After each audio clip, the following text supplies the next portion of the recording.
नमस्कार, हम हाजिर हैं आपकी आवाज बनकर। मैं हूं सुषमा पांडे। अगले आधे घंटे तक हम प्रदेश की उन समस्याओं की बात करेंगे जिनका सीधा सरोकार आपसे है। आज हम आपको रूबरू करवाएंगे प्रदेश में बिजली की समस्या से।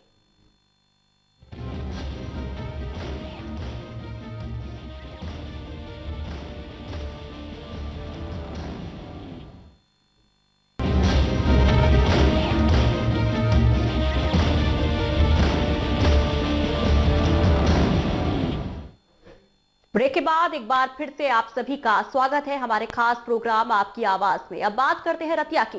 रतिया के लोग भी बिजली की समस्या से घिरे हुए हैं। सुबह से लेकर शाम तक बिजली की आंख मिचौली के चलते लोगों के कामकाज पर लगातार असर पड़ रहा है।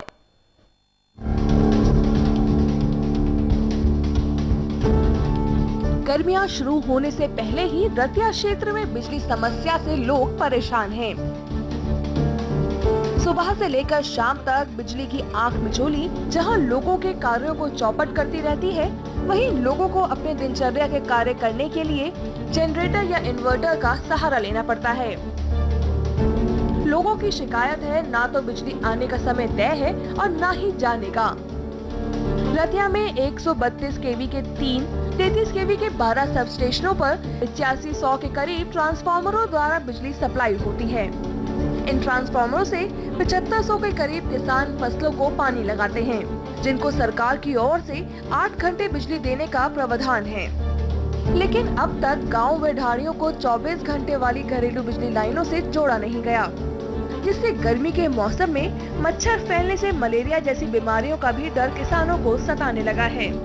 इसके अलावा 75 के करीब राइस शेलर, 3 गत्ता फैक्ट्रियां भी बिजली पर निर्भर हैं। ये 24 घंटे वाली समस्या जो है, बाई इलेक्शन जो पिछला हुआ है, सरकार ने यहाँ के वादा किया था कि हम 24 घंटे ढाणियों को भी लाइट देंगे। ढाणियों तो लाइट की देनी थी, उन्होंने शहर दे विच ठप कर रखी है। वहीं शहर में ज्यादातर ट्रांसफार्मर की हालत इतनी नाजुक है कि वो आए दिन दुर्घटनाओं को न्योता देते रहते हैं, मगर प्रशासनिक अधिकारी आश्वासन के सिवाय कोई ठोस कदम नहीं उठाते। हाई वोल्टेज तारे बाजारों के बीचों बीच इमारतों को छूती हैं, जिससे कई बार दुर्घटनाएं घट चुकी हैं और कई लोग इन तारों की चपेट में आने से अपनी जान गंवा चुके हैं। वहीं इस बारे में अधिकारियों से बात की गई तो उन्होंने बिजली के कट की बात तो मानी, साथ ही हमेशा की तरह समस्या के जल्द समाधान का आश्वासन भी दिया। जैसे कोई भी कट आता है उसमें कई बार तो टाइम स्पेसिफाइड कर देते हैं कि 1 आवर का, 2 आवर का, 3 आवर का।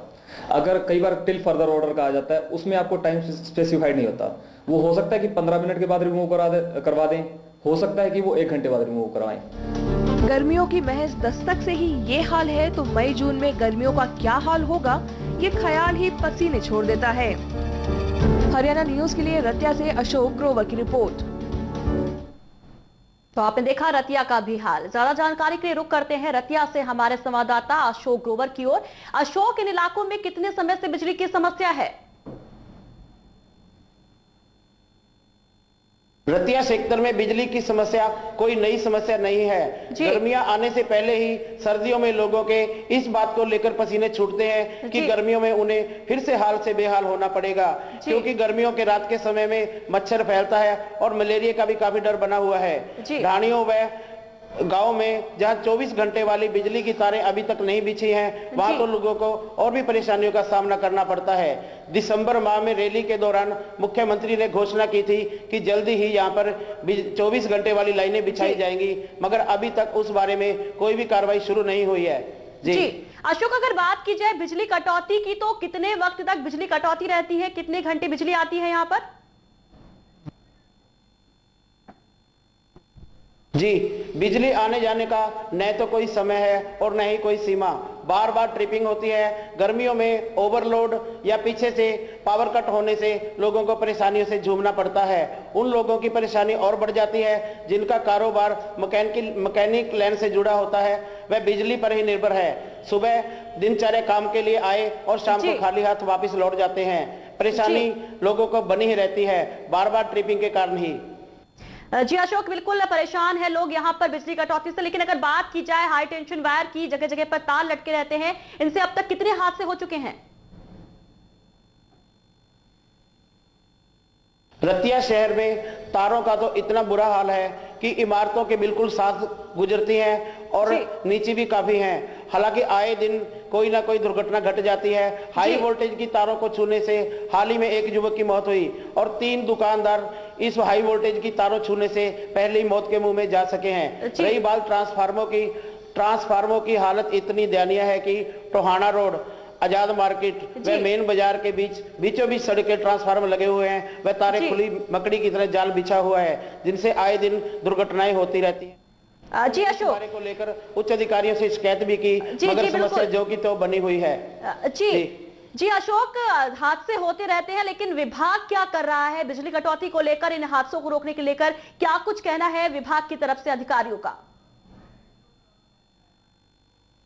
जी, बिजली समस्या को लेकर हमारी बिजली निगम के अधिकारियों से बात की। पावर हाउस के उच्च अधिकारियों का खुद मानना है कि बार बार कट लगाना उनकी मजबूरी है। कई बार पीछे से पावर कट आ जाते हैं, वह कई बार शहर में तारों के ऊपर कार्य चलता होता है, जिसके कारण उन्हें कट लगाना मजबूरी है। रही बात ट्रांसफार्मर की व तारों की, जिसके लिए एसडीओ से बात हुई, उन्होंने भी माना कि शहर में कई जगह ट्रांसफार्मर सड़क के बीचों बीच है, जिसका कार्य जल्दी शुरू हो जाएगा और यह ट्रांसफार्मर यहाँ से हटा दिए जाएंगे और लोगों को इस समस्या से निजात मिलेगी।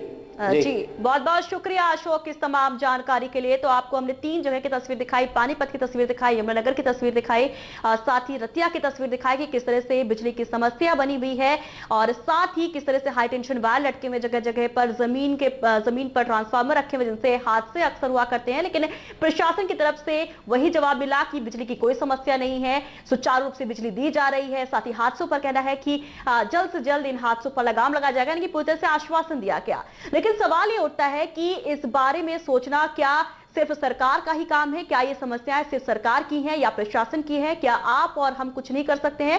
साफ तौर पर जिस तरह से लोग बिजली की चोरी करते हैं, वक्त पर अपना बिजली का बिल नहीं जमा करते हैं, उनको ये सब चीजों से ऊपर उठकर अपने देश के बारे में सोचना चाहिए और अपने कर्तव्य को पूरा करना चाहिए और सरकार को इसमें मदद करनी चाहिए ताकि इस तरह की समस्याओं से जल्द निपटा जा सके। इसी के साथ आज के प्रोग्राम में इतना ही। मुझे दीजिए इजाजत, कल आपसे फिर होगी मुलाकात आपसे जुड़ी किसी और समस्या के साथ। नमस्कार।